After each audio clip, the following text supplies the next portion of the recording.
Le 21 septembre 2005, sortait au cinéma Désentubage cathodique, au sein de l'opération Tir nourri sur la télé.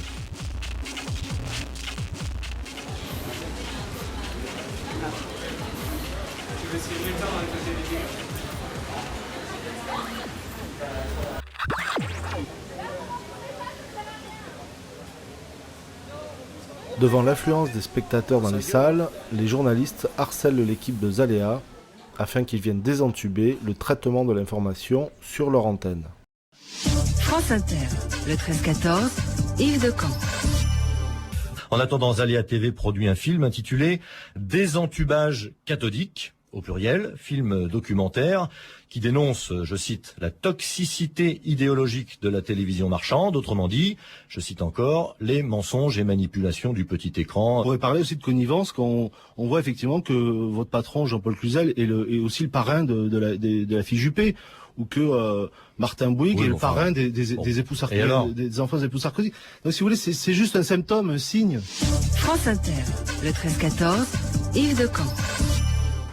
À la surprise générale, c'est au tour de France Télévisions de s'associer à la sortie de Tir nourri sur la télé à l'occasion de la Journée du patrimoine.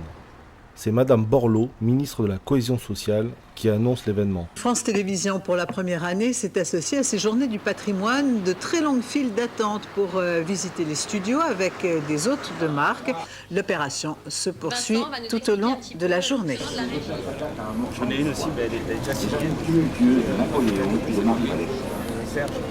Les personnages historiques sont Parlez, c'est pour qui? C'est quoi? Charlotte. Charlotte, pardon? Charlotte. Charlotte. Vous aimez bien Monsieur Noz? Oui. Vous le regardez souvent? Oui.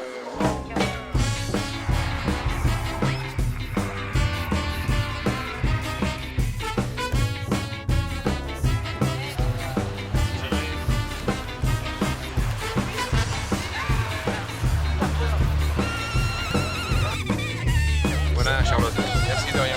C'est pour qui? Alexandra. Alexandra.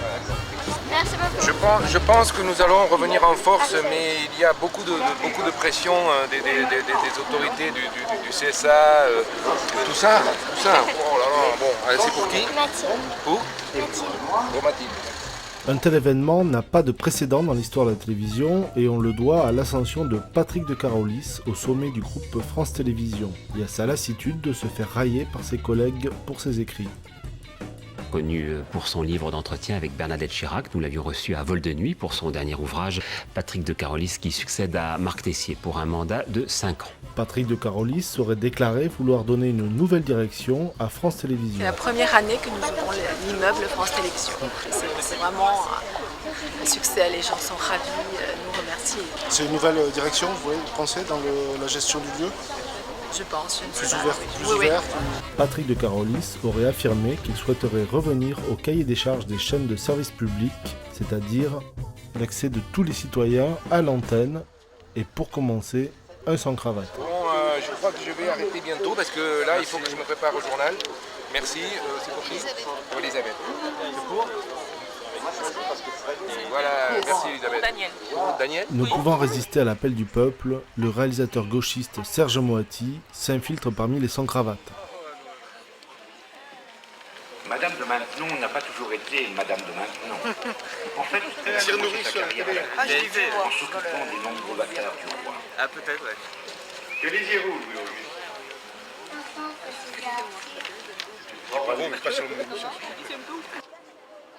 Très vite, il prend goût à la foule et dédicace des tracts à tour de bras.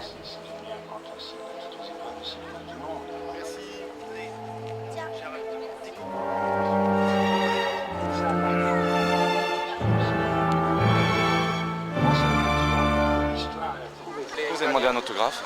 Je sais pas, parce que pour faire passer le temps, parce que la queue est longue. C'est bien de rencontrer les stars de la télé aujourd'hui. Ah oui, très bien. Merci beaucoup, merci de votre soutien. Est-ce que c'est confirmé mon passage au 13h ou pas là? Eh bien non, Charlie Noz ne passera pas au 13h. Nicolas Sarkozy en a décidé autrement. Dans la matinée, Nicolas Sarkozy, très fâché de ne pas figurer dans le film de Zaléa TV, a voulu ouvrir un débat public en posant clairement la question de son éviction soudaine du paysage audiovisuel français. Cette question que j'ai posée, il y a 62 millions de Français qui se la posent. Parce que ça aurait pu arriver à n'importe lequel d'entre nous. Nicolas Sarkozy viendra s'expliquer au journal de Françoise Laborde, sommet de regagner son poste au plus vite. Nicolas Sarkozy ne mâche pas ses mots, c'est son style et il aime ça, le ministre de l'Intérieur invité de ce journal. 13h, tout est rentré dans l'ordre pour Nicolas Sarkozy, qui remplace au pied levé Charlie Noz, afin d'affirmer fermement qu'il ne compte pas laisser perturber son plan média par des TV bigonneurs multirécidivistes. Nicolas Sarkozy, bonsoir et merci Bonsoir. d'être avec nous. Alors, Merci de m'avoir invité. Comment vous envisagez les choses? Il faut prendre des mesures pour que ceux qui ne comprennent pas comprennent enfin. Et je demande que le français de base nous regarde là et ailleurs. Et là, vous avez une obligation de résultat, en l'occurrence. Il n'y a pas de problème. Je propose une chose, qui est désormais systématiquement à la une d'un journal. Monsieur Sarkozy. Ouais.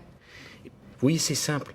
Vous voyez, je retournerai la semaine prochaine dans votre journal. Mais ce n'est qu'un début. Mais... Oui, non, j'y retournerai.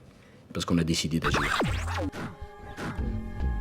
Les sans-cravates aussi ont décidé d'agir et de reprendre les armes.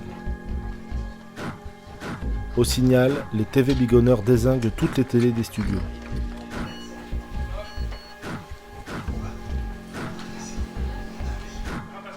« 13h36. Ernesto Lupino s'infiltre sur le plateau de France Europe Express.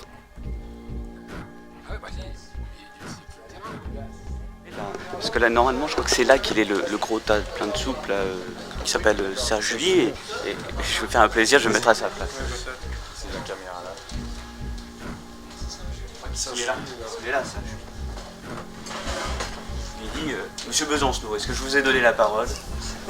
Madame Ockrent, je voudrais faire mon éditorial. Monsieur Sarkozy. 13h45. Ernesto Lupino prend possession de la météo et fait part à la France entière des lieux de sortie du film ainsi que des actions à venir. Sur Paris, sur Bordeaux et également sur Marseille et Montpellier. Alors là, Serge Moati ayant exprimé tout son soutien à l'opération Tir-Nourri sur la télé, Zaléa lui a demandé d'infiltrer le 13h de TF1. C'est votre place. C'est la place des présentateurs du journal, de Claire, de Patrick et de moi. La vache, mais c'est un... Je ne mérite pas. On est bien, mais si, allez-y, comme ça vous verrez ce qu'on peut ressentir. Ah, c'est bizarre, oui. Votre journal, c'est plus un miroir le plus exact possible de votre audience, de votre public, plus que l'image, vous savez, de cette fenêtre ouverte sur le monde, etc. Les deux. Pour être crédible sur l'international et raconter ce qui se passe en Irak et être crédible sur l'Irak, il faut savoir raconter aux gens, au fil des jours et des mois et des années, ce qui se passe chez eux. Et si ce qu'on dit les concernant est exact, nous serons crédibles sur la totalité. Donc la proximité renforce la crédibilité. Parce qu'on n'a pas le droit dans le journal de 13h, je vous dis une chose toute bête, j'ai pas le droit dans le journal de 13h de dire « oui, il fait beau aujourd'hui, sous prétexte qu'il y a du soleil sur Paris ». S'il pleut ailleurs, je perds toute ma crédibilité sur les infos irakiennes ou américaines qui vont suivre. C'est évident. À ce point? J'en suis persuadé. On doit être très vigilant sur l'info météo d'abord, et tout le reste est parfaitement crédible derrière. Donc, crédible, c'est que les gens se sentent proches du journal, parce que le journal est proche d'eux. Juste un mot, si vous me permettez. Alors on me dit que je mets en cause l'indépendance de votre journal. Mais c'est une plaisanterie. J'ai mis en cause quelle indépendance? Tout le monde est d'accord là-dessus. C'est assez. Qu'est-ce que je dis à ces gens? C'est inacceptable. Et je voudrais te poser une question aux Français qui nous regardent. Qu'est-ce qui est choquant? C'est moi, à la une d'un journal. Oui. Mon Dieu. Je voudrais poser calmement la question. Est-ce qu'il peut y... Qu'est-ce qu'il faut faire?